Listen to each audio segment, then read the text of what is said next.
Boxer Nick Blackwell remains in a coma after he was injured during a fight with Chris Eubank Jr, leading to a bleed on the brain.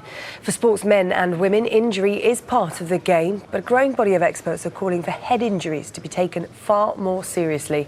Sky Sports' Tom McCloud has this special report.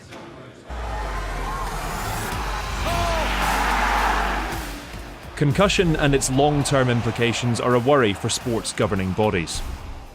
Head injuries are in the spotlight again after Nick Blackwell's injury on Saturday put the focus on boxing, but it's a sport which is very aware of the risks of brain injury. We teach a skill to avoid shots, not to be taking shots, that boxing is all about defence as well as attack. The medical regulations and medical care in boxing are exceptional. For people who have taken part in a sport, the impact of a blow to the head often stays with them. I think I did it once where I went in and out of consciousness by the time I went out to ride the next race. The number of people affected is more than you might think. In sports, you may not have thought about.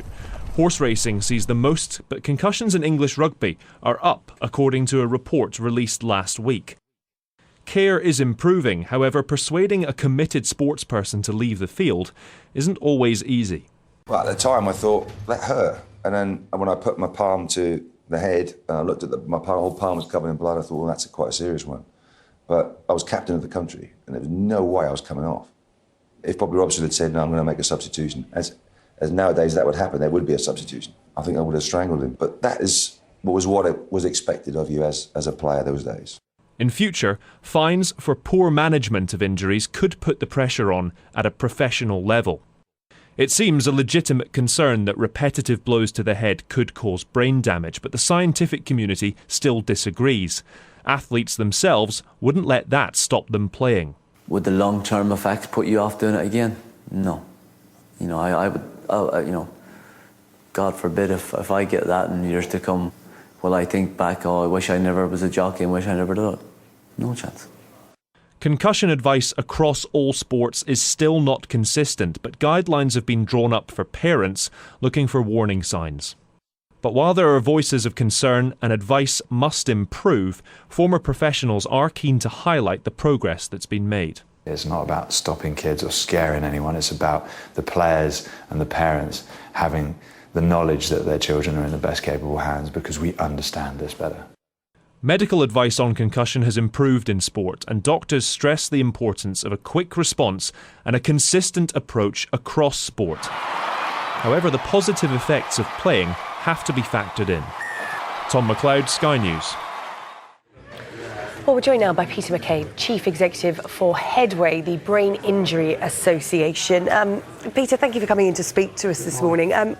We're talking about this in light of the fight at the weekend, Nick Blackwell against Chris Eubank Jr. Nick Blackwell is now in an induced medical coma as a result of injuries he received in that fight. A lot of people saying that fight should have been stopped sooner by the referee. What was your take on what happened?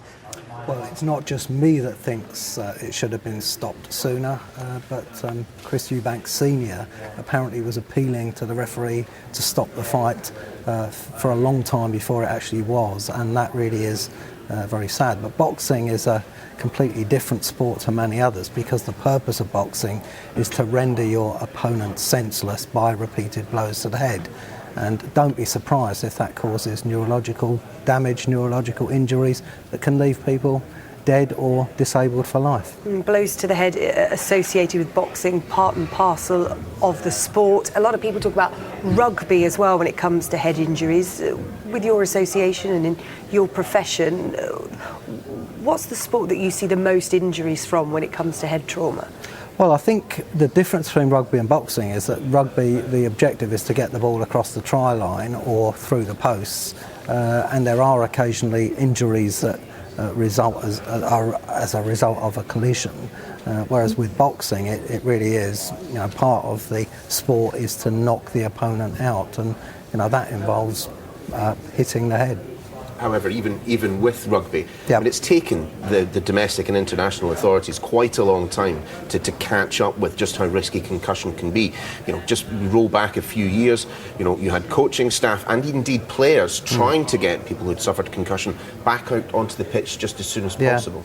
Well, there's far more awareness, and we're glad that Sky has decided to screen this documentary about concussion in sport, because that in itself raises awareness.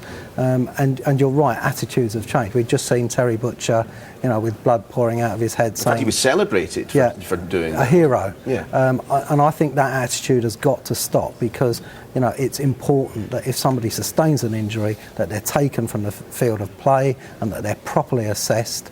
And the big worry for us is not the elite sportsmen, where there are ambulances and medics on side, but if you get youngsters that see elite sportsmen behaving like that, refusing to leave the field when the doctors are encouraging them to go, then of course that could lead to youngsters staying on, and it could cause very serious damage to their brains and leave them with a lifelong disability. So you're trying to get this message across to grassroots sports so they can learn as they progress up through the ranks, Very as much. it were. The message being, if in doubt, sit it out. I mean, what would your advice be to coaches, referees, parents sitting at home who, if they see their son or daughter playing sport of the weekend and suspect they may have concussion from something that's happened on the field?